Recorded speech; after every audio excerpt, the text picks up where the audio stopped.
Chapter 211. Mura's desire for enlightenment. Lamech's advice to be patient. The staking out of the temple site. 15th December 1842.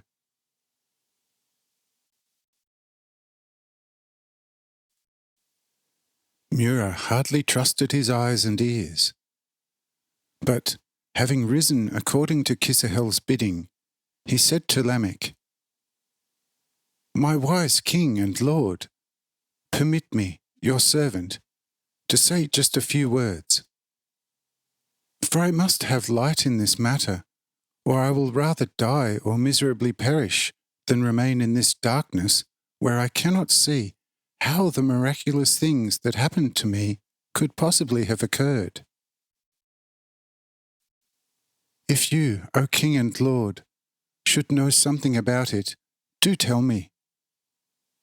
For I shall not hold my own in the supervision of the building if my spirit will look in vain for its light in this darkness."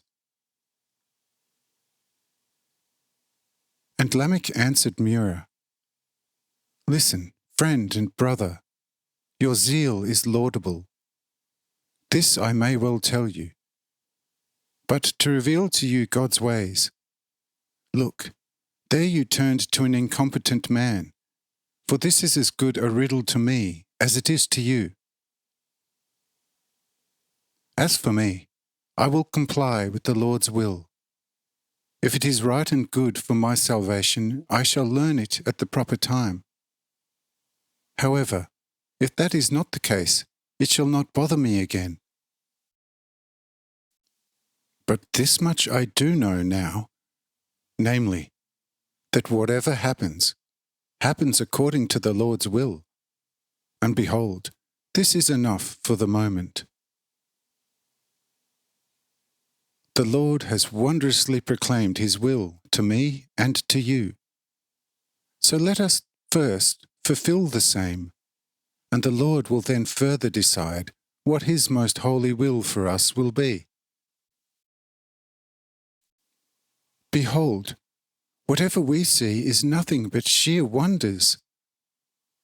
The sun in the firmament, the moon and all the stars and our earth are full of the most incomprehensible wonders.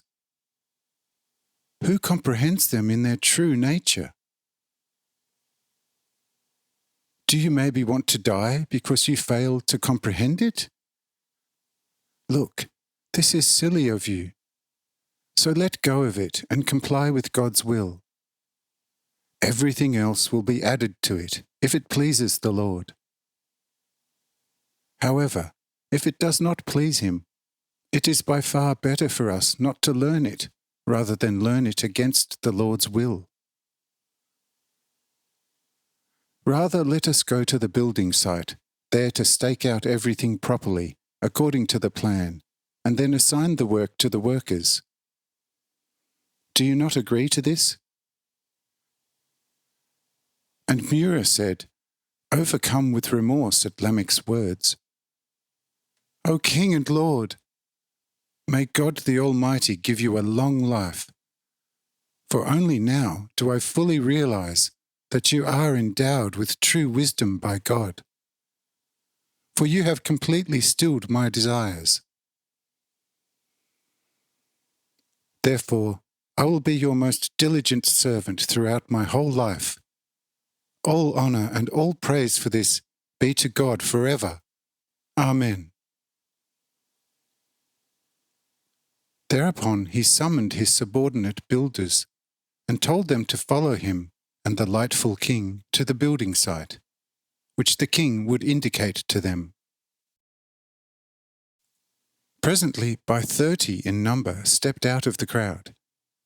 And now Lamech was in a little quandary. For the site destined for the temple was now filled with nothing but ore, pits, workers, hammers, and smelting furnaces, and Lamech did not know what to do. For this reason he again turned to Kissahel and asked him what could now be done. Thereupon Kissahel said to Lamech, Listen, you my dear brother Lamech. The spot on the ground where the temple is to be built hardly matters, but your heart does. Having built in this your living earth a proper temple in the right spot to the most holy name, which you formerly buried in the filth of the same, you have already taken the right measure. As to this external building, measure it out in the most convenient spot, and it will be agreeable to the Lord. When I told you to build the temple in the very same spot where the tablet was unearthed, behold, all that was meant was your heart. But you have already constructed the building in the same, and so it is good. Thus you may now measure out the earth wherever you like, and it will be all right, provided the measure of your heart is right. Here Lamech thanked Kisahel for this light, and proceeded with the utterly amazed Mura to a most beautiful, unobstructed site. There, together with Mura, he staked out the plan in a masterly fashion.